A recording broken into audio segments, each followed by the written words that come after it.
então, sem problema, Pedro, seja bem-vindo aí. Então, as perguntas aqui em sequência. Rodrigo Alcântara, né? Falando dos resíduos, vou botar a imagem lá. Ele pergunta, estou compartilhando aí a tela, gente? Sim, né? Sim. Tá. A pergunta dele está a tela aí de novo. Se não puder tratar esses resíduos, o que eles fazem, o que fazer com eles, né? O que eles fazem com eles? Pois é, eis a questão ambiental, Rodrigo. Quando não são tratados, eles são descartados em meios hídricos, em regra, né? Perceba que existe o resíduo, né? Ou efluente, a gente não está diferenciando essas palavras a princípio, né? Vou chamar de descarte ou resíduo, ou efluente, estou tratando eles como sinônimos, depois a gente vai ver a diferença. Existe o efluente hídrico, existe o resíduo, que a gente usa muito a palavra resíduo sólido, e tem o efluente gasoso, das chaminés das indústrias, né? Então, resumindo, o correto seria tratar o resíduo sólido, tratar o efluente líquido, que em regra é jogado em rios e mares, e tratar os efluentes gasosos, que são as chaminés das indústrias. A sua pergunta é interessante. Quando não são tratados esses resíduos, o que se faz com eles? Joga no meio ambiente, ou em lugares ermo, né? Ou em lugares que são rios e oceanos e mares, ou no ar, simplesmente in natura. Isso é o indevido, é o que mais se fez até hoje a nível de história industrial mundial. A ideia é tratá-los, né? Mas você pergunta se não tratar, o que fazer com eles. A ideia é que eles sejam, quando não forem tratados, mas se tiver um mínimo de cuidado ambiental, é que eles sejam descartados o mais diluídos possíveis. Isso existe e é razoável, é melhor do que jogar tudo de uma vez. Então, tipo, você tem uma indústria que gera um efluente líquido que é tóxico ao meio ambiente. Se você não conseguir tratar ele com nenhum tratamento, o que é ruim, né? Você vai falar, não sei de nenhum tratamento para esse resíduo aqui. Seria a ideia de avaliar a gravidade em jogar ele no meio ambiente e, de preferência, não jogar. Se não jogar, estocar em algum lugar, isolar ele do ambiente. Se você vai falar, não, ele não é tão grave e eu não sei tratar, é a ideia de jogar de forma diluída, né? Mas o filé, a nível ambiental, o desejado, o bonito, o preferido é o tratamento dos resíduos. E, como falei, você me cobra de eu falar disso nos processos inorgânicos, principalmente, deixa eu antecipar para vocês, uma aula de efluentes hídricos, do estudo do tratamento da água. Se chama ETA, você vai me cobrar isso, professor, aula de ETA, Estação de Tratamento de Água, e ETE, Estação de Tratamento de Esgotos, tá certo? Que é o que mais as indústrias geram. Enfim, tem tratamentos que eu quero dar aula para vocês, porque temos estatísticas da escola, com grande quantidade de ex-alunos da escola no 8º período, que vão estagiar ou trabalhar especificamente com análise de efluentes, com tratamento de efluentes hídricos. Se vocês conhecerem alguém do 8º período dos anteriores, vocês vão conhecer alguém que foi trabalhar, se chama DQO, DBO, sulfetos, análises ambientais com efluentes hídricos. Me cobrem isso, tá? Maria Vitória, os efluentes gasosos já não existem tipos de filtros para eles? Sim, Maria Vitória, a resposta é sim, te agradeço. A pergunta, os efluentes gasosos, até por conta das dificuldades do estado gasoso, o que mais se faz são filtros, né? É o mínimo que se faz a nível de efluentes gasosos, né? Mas existem outros tratamentos também, tá? Mas sim, a resposta à tua pergunta. Larissa, professor, trabalhamos com grande volume de reagentes. Bateu essa dúvida. Você fala o que, Larissa? Na escola, se nós trabalhamos com grande volume de reagente ou na indústria? Respondendo, tentando responder a sua pergunta. Na indústria. Na indústria, sim. Em regra, na indústria, isso é muito maior do que na escola, do que nos laboratórios, né? Os efluentes industriais são em quantidades de toneladas também, né? Daí a enorme importância desse assunto. É legal vocês repetirem perguntas desse tipo, que fica enfatizado o quanto existe de trabalho por desenvolver nessa área. Foi a ideia que eu joguei a princípio, vocês estão reforçando ela, tá? É em grandes volumes, sim. As bacias têm um limite, mesmo que os efluentes estejam diluídos? É, excelente a pergunta, Davi. Isso é o centro do estudo, né? Essa ideia da diluição, ou do limite do poluente, da toxicidade. Isso tem a ver com a concentração por tempo. Por isso que se acredita que quando você dilui, diminui o mal, mas claro que tem um limite. Então, a resposta à sua pergunta, sim, tem um limite.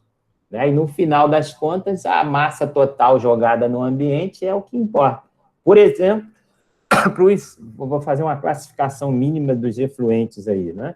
Os efluentes que são orgânicos, eles têm uma tendência a ter uma mutação por reação orgânica mesmo, tanto quando estão no ambiente, né, no meio hídrico, em que são descartados, como quando são ingeridos por seres vivos. Eles podem, por serem orgânicos, seguirem sendo transformados ou metabolizados no próprio meio ambiente onde forem descartados, né, ou quando ingeridos no organismo de um ser vivo.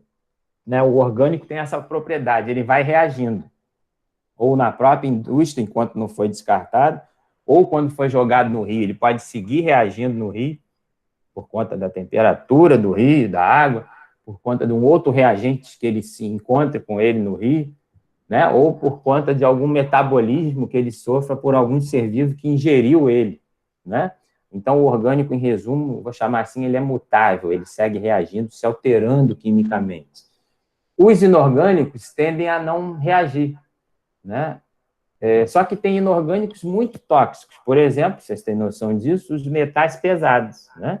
Os metais pesados são resíduos de grande parte das indústrias de processo inorgânico. Me veio à cabeça aqui um grande exemplo, se eu puxar o papo, vocês vão lembrar e iria acertar o meu exemplo, né? O Brumadinho, que acho que fez 2 ou 3 anos, o acidente lá com a Vale do Rio Doce. A Vale do Rio Doce trata minérios, e no resíduo da Vale do Rio Doce, no resíduo do processamento de minérios, você tem vários metais pesados. E aí, isso tem tudo a ver com a pergunta, né, do Davi aqui. As bacias têm um limite? Estou respondendo a tua pergunta agora para metais pesados, o foco no acidente de Brumadinho.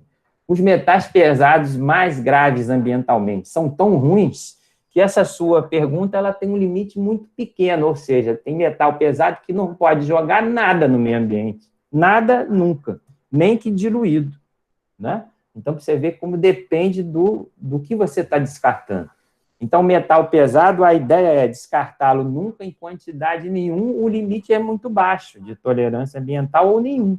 Então, pouquíssima dose dele já é gravíssima.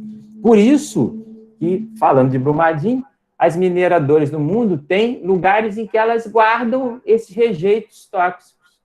Guardam porque não dá para descartar em meio ambiente nenhum, quantidade nenhuma, foi claro? E aí ficam aqueles estoques enormes de rejeitos, a barragem lá estourou, deu aquela zebra toda, ficou conhecida mundialmente, tá certo? Então, perceba, mas eu só fiz esse destaque, citei o exemplo para ilustrar a tua pergunta aí, te responder melhor, mas, basicamente, a gente tem os poluentes, vou chamar assim, os rejeitos, os efluentes, como queiram usar sinônimos aí, orgânicos e inorgânicos, com essa diferença. Os orgânicos seguem reagindo, podem, em geral, seguem reagindo, os inorgânicos são mais ou menos fixos, mas, independente de ser orgânico ou inorgânico, tem alguns que são muito graves, tá? É a minha resposta para você aí. A Karine, as moléculas inorgânicas são mais estáveis que as orgânicas? Sim, Karine, a princípio, né? A princípio, sim, o mundo da inorg é mais estável. Só para rever a química geral aí, né? Quando nós, químicos, né, a gente olha para um retângulo, eu estou olhando para o retângulo que está na tela aqui, o retângulo é uma tabela periódica para a gente, tá certo? E o que a gente se recorda da tabela periódica? E à esquerda estão os metais, né? Eu estou olhando para a tela do computador e vendo a tabela.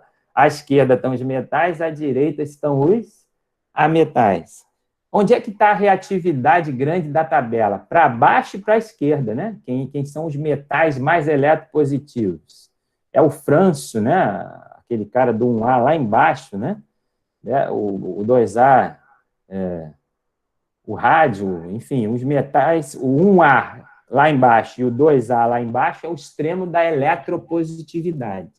Né? E o extremo da eletronegatividade, vocês sabem com certeza, é o flúor, né? Excluindo os gases nobres, flúor, o oxigênio, o nitrogênio. Resumindo, a reatividade grande na tabela, recordando o que vocês sabem, está para cima e para a direita, que é a eletronegatividade grande, e está para baixo e para a esquerda, que é a eletropositividade grande. O meio da tabela é um meio termo entre o extremo da eletropositividade e o extremo da eletronegatividade. É o que na química a gente chama, vocês conhecem isso também, de anfoterismo, né?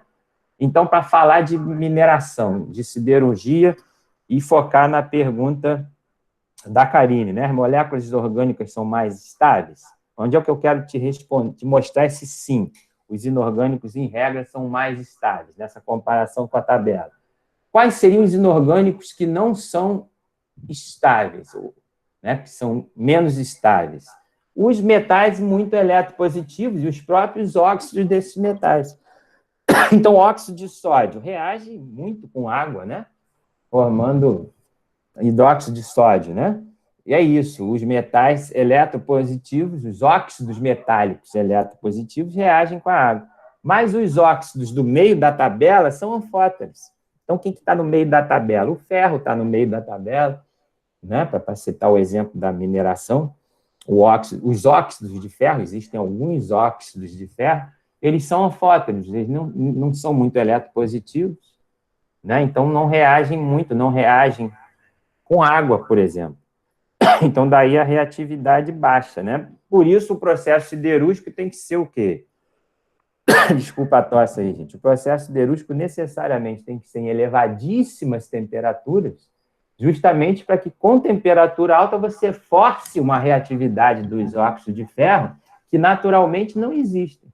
Né? Então, por exemplo, os óxidos de ferro em água, eles reagem muito lentamente. É a ideia da ferrugem. Né? Você jogar uma barra de ferro em água, ela leva muito tempo para reagir. Mesmo na água do mar, que vai ocorrer a ferrugem, não é rápida essa reação. Vocês sabem isso, estou só revendo aí. O Davi, os produtos inertes são ruins para a natureza?